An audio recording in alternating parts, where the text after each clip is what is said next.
कि गिरफ़्तारी करेंगे, गिरफ़्तारी के खदशात जो हैं वो इन फील्ड हैं। और हम कल भी नैब में पेश हुए, बीबी साहिबा ने तमाम सवालों के जवाबात बार बार जाकर नैब के सामने दिए हैं और दस्तावेज़ात जो मांगते हैं वो भी फराहम कर दी गई हैं, लेकिन फिर भी उसी कागज़ को या उसी जो है डॉक्यूमेंट को दोबारा बार बार ये कहा जाता है कि आप दोबारा लेके आएँ, आप दोबारा लेके आएँ।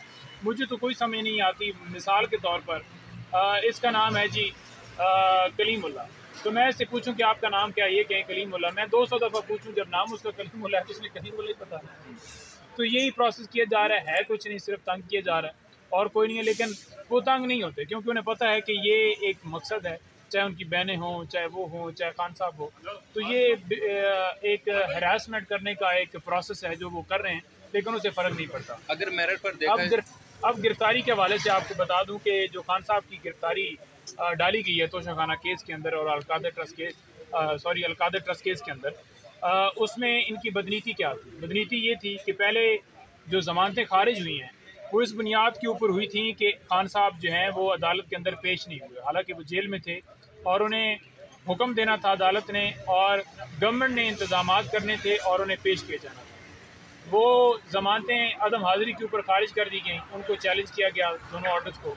तो यहाँ पर इस्लामाबाद हाई कोर्ट में मेरा ख्याल में महीना या महीने से ज़्यादा टाइम जो है वो लगा और उसमें डिसाइड ही नहीं किया गया। अगर वो डिसाइड कर दी जाती, जैसे कि 9 दरख्वास्तें दीगर जो थी वो डिसाइड हुई और वो बेल जो हैं बहाल हो गई, तो ये भी बहाल हो जाएंगे।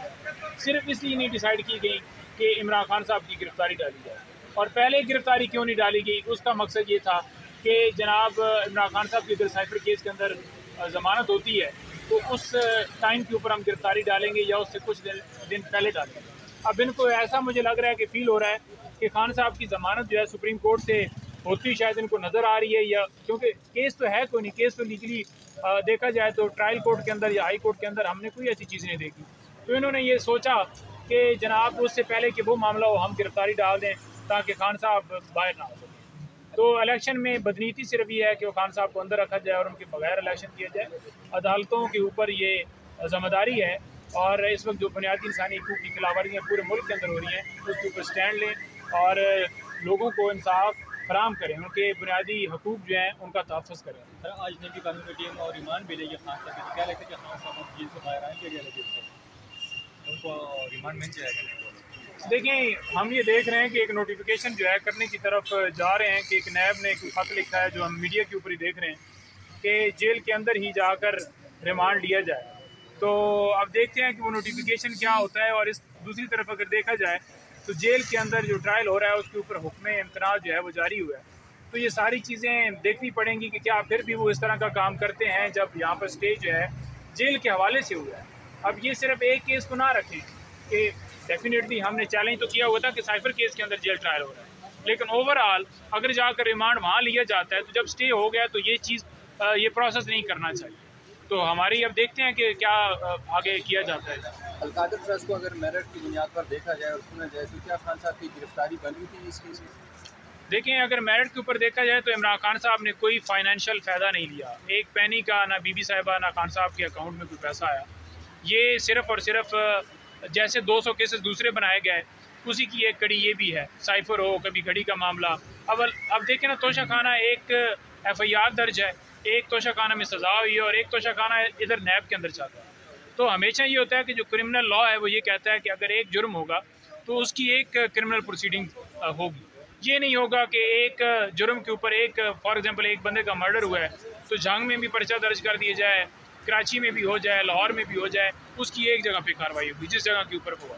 तो एक उसमें तोशाखाना में सज़ा ऑलरेडी हो चुकी है और वो सज़ा भी सस्पेंड हो चुकी है, तो फिर ये दूसरी कार्रवाइयाँ क्यों चलाई जा रही हैं? तो इनका कोई मकसद नहीं है, सिर्फ़ और सिर्फ मैच जो है ना वो एक तो मीडिया ट्रायल और दूसरा सिर्फ खान साहब को इलेक्शन से बाहर रखने के लिए।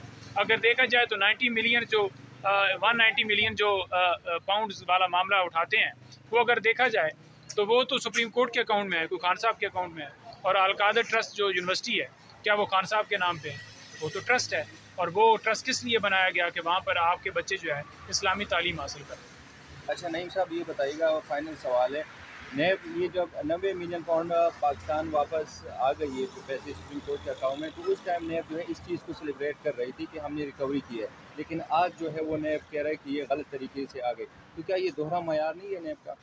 दोहरे मेयार तो आप पूरे पाकिस्तान में देखेंगे ना, वही नैब है जो अगवा करती है 9 मई को, वही नैब है जो आकर बयान देती है कि नवाज शरीफ की ज़मानत के ऊपर कोई इतराज़ नहीं, वही नैब है जो तमाम PMLN के लीडरान के केसेस जो है वो ख़त्म करती है, और वही नैब है जो गैर कानूनी वारंट कभी खान साहब के और कभी उनके घर वालों के निकालती है। अच्छा सर, कल जो है सिंध हाई कोर्ट की जानिब से जो इमरान खान साहब की जो है ना पैमरा और जो है ना सियासी सरगर्मियों पे जो फैसला आया उसको कैसे देखते हैं? देखें, जो हमारा आइन है ना वो बड़ा वाज़ेह है, उसके अंदर आप किसी की ज़ाहिर राय, किसी की स्पीच, किसी के बोलने के ऊपर पाबंदी नहीं लगा सकते। और बात यह है कि अगर किसी के ऊपर कोई जुर्म है, जुर्म तो वो साबित होगा तो उसके बाद पता चलेगा कि ये जुर्म साबित हुआ है। एक तरफ FIR और दूसरी तरफ कहें कि इनके ऊपर पाबंदी लगा दे कि इनके ऊपर FIR दर्ज हुई है, तो बिल्कुल गैर कानूनी, गैर आइनी था, जो कि अदालत ने फैसला लेट दिया है। यहाँ पर फैसले लेट दिए जाते हैं।